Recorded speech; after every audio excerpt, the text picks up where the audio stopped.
Galera, saiu o capítulo 2 do mangá de Kagurabashi, trazendo pra gente mais informações sobre o passado do protagonista e também alguns detalhes muito importantes pra história. Bom, pra vocês que não sabem, esse mangá foi lançado recentemente aí pela Weekly Shonen Jump e acabou ganhando um hype absurdo, cara. E sinceramente eu não lembro de um outro mangá com tanto hype no seu lançamento quanto o que tá acontecendo agora. Muitas pessoas considerando aí que ele pode ser o novo sucessor de Black Clover, Jujutsu Kaisen, Demon Slayer, tendo tudo para se tornar um dos melhores shonens dos próximos anos. Bom, como ainda tá muito cedo pra gente afirmar isso, o que resta é acompanhar o desenrolar dessa história. Tá saindo um capítulo por semana, até o momento só saíram 2 capítulos e eu já fiz um vídeo falando sobre o capítulo 1, vou deixar linkado aqui nos cards para você conferir depois. Toda vez que sair um capítulo novo eu venho aqui trazer a minha análise com vocês, beleza? Sejam muito bem-vindos ao Visão Nerd, eu sou o Romero e vamos pro vídeo. Rapaziada, lá no capítulo 1 vimos um pouco da interação do Chihiro com o seu pai, que apesar de terem uma personalidade bem diferente, os dois até que se davam muito bem, né? Depois que rolou um time skip de 3 anos, a gente meio que ficou sem saber o que tinha acontecido com o Rokuhira, que no caso é o pai do Chihiro, nosso protagonista, né? Não dava pra gente saber se ele tinha sumido, desaparecido. O que deu a entender lá no capítulo 1 é que ele tinha morrido de alguma forma, e isso foi confirmado agora no capítulo 2. Mas antes de falar sobre isso, né, porque tem muitos detalhes aí importantes e misteriosos, eu quero comentar com vocês sobre as cenas iniciais desse capítulo 2. Depois que o Chihiro fez aquela chacina monstruosa lá com os membros da Yakuza, deixando apenas o chefe deles vivo, ele tentou extrair desse cara aí informações relacionadas ao Rishaku. E foi explicado, quer dizer, não explicado, mas foi dito pelo próprio Chihiro que Rishaku é uma pequena gangue de magos que haviam chegado ali em Tóquio há pelo menos uns 4 anos. E é engraçado, cara, que enquanto o Chihiro intimida o cara ali todo sério pra pegar as informações, o Shiba, que basicamente é o mentor do Chihiro, tenta ser intimidador igual ele ali, sendo durão e tal, mas isso não cola muito bem porque o Chihiro é um cara sério demais, enquanto o Shiba é um cara muito pra Johnny Cage do Mortal Kombat, sabe? Ele é todo engraçadão. Então ele meio que acaba sendo o alívio cômico da história e isso eu acho bem legal. E aí, cara, quando finalmente o chefe da Yakuza tenta falar alguma coisa sobre o Rishaku, ele então começa a se deformar de repente, numa cena muito bizarra. Galhos de árvore e raízes começam a sair da carne dele, crescendo ali rapidamente pelo local. E é nessa cena que vemos a magia do Shiba, porque dentro desse universo de Kagurabashi, o principal poder dos personagens vai ser algo relacionado à magia, né? Bom, tinha um garoto lá dentro daquele local junto com o Shiba e o Chihiro, e para poder salvar a vida desse garoto, o Shiba segura nele e faz um gesto com os dedos e acaba se teletransportando para fora do local junto com o moleque. Ou seja, a magia do Shiba é o teletransporte, pelo menos essa é uma das magias dele. Se ele tiver outra, a gente ainda vai descobrir. Depois que isso acontece, eles então chegam à conclusão de que o corpo desse cara que tinha sido deformado foi enfeitiçado para que, se por um acaso ele começasse a revelar algo sobre os Rishaku, ele morreria ao mesmo tempo que mataria quem estivesse à volta dele, assim não deixando testemunhas. Então a gente pode perceber até esse momento da história, galera, que os Rishaku são uma gangue de magos muito sorrateiros, então eles não têm escrúpulos e são capazes de fazer qualquer coisa para poder atingir o objetivo deles, né? E por ter sido uma estratégia inteligente, o Chihiro comentou que isso só podia ter sido feito por um mago muito foda. Depois disso a gente entra aí num flashback onde começa a mostrar os acontecimentos de pelo menos 3 anos atrás, e aí que temos detalhes sobre a morte do Rokuhira. Bom, a primeira coisa interessante aqui que a gente tem que citar é que lá na casa do Rokuhira existia uma barreira mágica que protegia o local do mundo externo, e o Shiba acaba explicando que sempre que acontecia alguma coisa anormal dentro dessa barreira, ele ficava sabendo imediatamente. É como se fosse um sensor de alerta, mas tudo acontecendo com magia imbuída. E nesse dia específico, no flashback, aconteceu algo, e foi uma coisa trágica. O Shiba foi imediatamente para casa do Rokuhira assim que sentiu que a barreira desmoronou, mas infelizmente, galera, ele chegou tarde demais. Tava tudo quebrado, pegando fogo, e o Rokuhira tava lá todo ensanguentado no chão, cara. E o Chihiro lá pertinho dele, mano, nossa, todo incrédulo, como se não tivesse acreditando que aquilo tava acontecendo, sabe? O Chihiro lá tava com o lado esquerdo do rosto sangrando muito, e eu já adianto pra vocês que essa ferida aí no rosto dele foi o que ocasionou a cicatriz que ele tem na história atualmente, né? Se vocês perceberem aí pelos desenhos, tem uma cicatriz bem grande aí no rosto dele. Aí o Shiba chega desesperado, né, perguntando o que tinha acontecido, e o Chihiro ali, galera, quase sem esboçar expressão nenhuma, responde que foram 3 magos. E aí a gente tem uma imagem deles, né? Aparentemente, por essa imagem aí,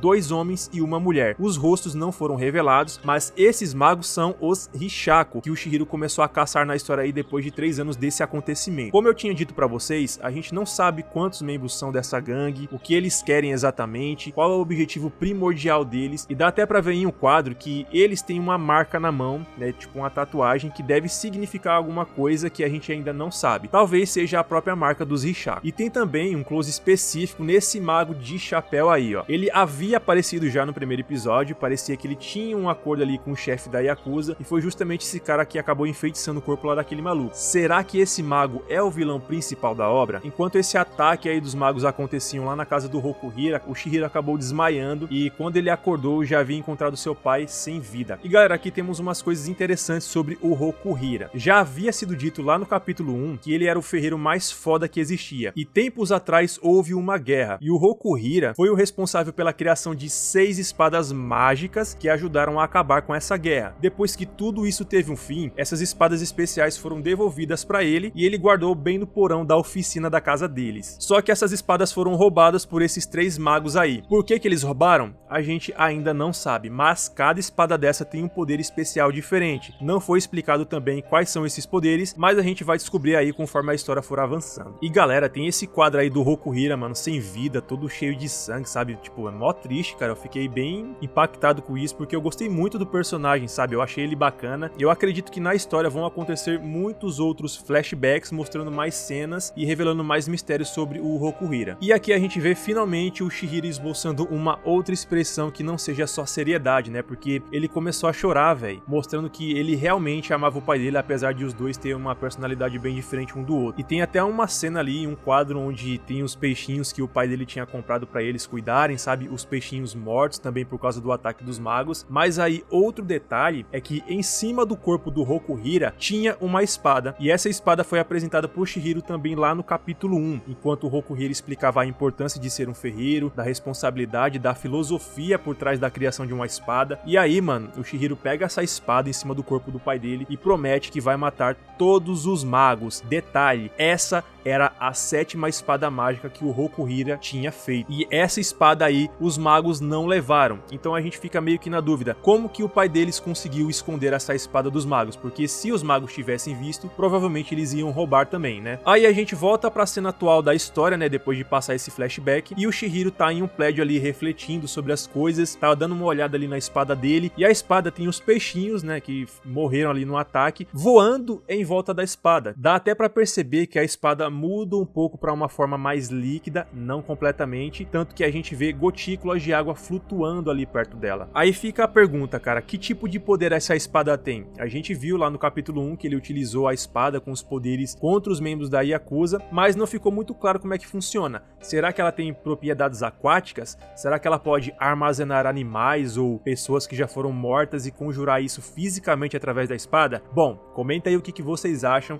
E o capítulo finaliza com o Shiba falando pro Chihiro que eles descobriram uma pista e de que outras espadas mágicas foram vistas lá em Tóquio. Então os dois aí partem para essa missão, que a gente só vai descobrir lá no capítulo 3. Falar pra vocês sinceramente, eu gostei bastante do capítulo 2. Tivemos informações muito importantes sobre o passado do Chihiro e também do seu pai, sobre o universo dessa história em si, né? Entendemos um pouco mais o conceito de magia e de que ela tá em toda parte, então é uma coisa comum ali entre os personagens. Tô curtindo bastante. Claro, tem coisas clichês que já existem aí em várias outras obras, mas eu não acho isso ruim, desde que seja um arroz com feijão muito bem feito. Eu tô achando bem decente até aqui. Bom, comenta aí a opinião de vocês e claro, se vocês puderem se inscrever aqui no canal, vai ajudar bastante a gente aqui com o projeto Visão Nerd. Demorou, gente? Bom, é isso aí, é só o começo. Até o próximo vídeo e valeu!